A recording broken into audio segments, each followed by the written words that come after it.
যারা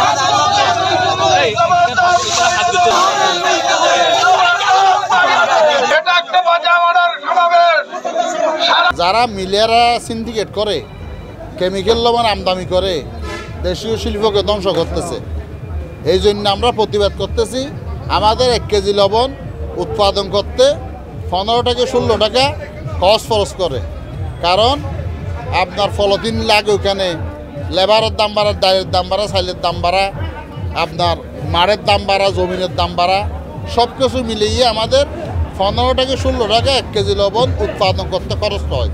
এই লবণ যদি আমরা 5.5 টাকা বিক্রি করি, আমরা এই দেশের মানুষ কেমনে বাঁচব?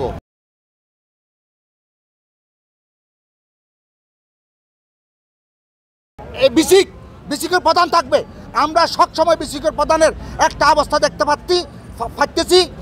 উনি ইন্ডাস্ট্রি লবণ 100 মেট্রিক টন লাগবে, 1000 মেট্রিক টন লাগবে, 100 লক্ষ মেট্রিক টন লাগবে, এটা নির্ধারণ করে নাই। সম্পূর্ণ আলুগুলা যদি নির্ধারণ হয়, চাল যদি নির্ধারণ হয়, লবণ যদি নির্ধারণ হয়, ইন্ডাস্ট্রির লবণের কোনো নির্ধারণ নাই।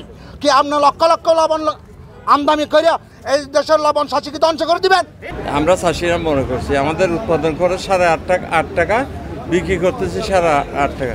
সেই জন্য আমরা মৃত্যুর জন্য প্রস্তুত হয়ে লাশ হয়ে দাঁড়াইছি। বাকিটা মিডিয়া আপনারা প্রচার করেন।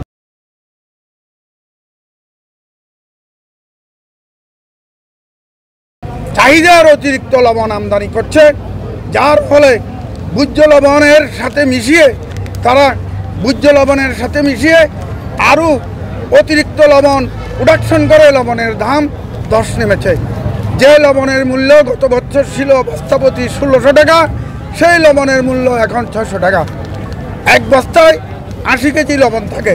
তাহলে আপনারা বুঝতে পারেন 1 কেজি লবণের মূল্য আমরা বর্তমানে প্রোডাকশন হয় 5 টাকা খরচ পড়ে। এখন আমরা বিক্রি করতেছি এর চেয়েও কম দামে। কিন্তু আমরা যদি আমাদের ন্যায্য মূল্য পেতে চাই, লবণের মূল্য মিনিমাম কেজি প্রতি 20 টাকা ফিল্ডে পেতে হবে। কিন্তু আমরা পাচ্ছি না। কেন পাচ্ছি না? এটা গভীরে যেতে হলে এই আমদানি, এই স্বনির্ভর শিল্পটিকে পরনির্ভর শিল্পে পরিণত করা পায়তারা চলছে। তাই আমরা এই বছর লবণ চাষিরা যদি লবণের ন্যায্য মূল্য না পায়, আগামী বছর এই লবণ শিল্পের জন্য চাষি হিসাবে আমরা মাঠ পর্যায়ে কোনো উদ্যোক্তা পাবো না এবং লবণ ব্যবসা করবে না।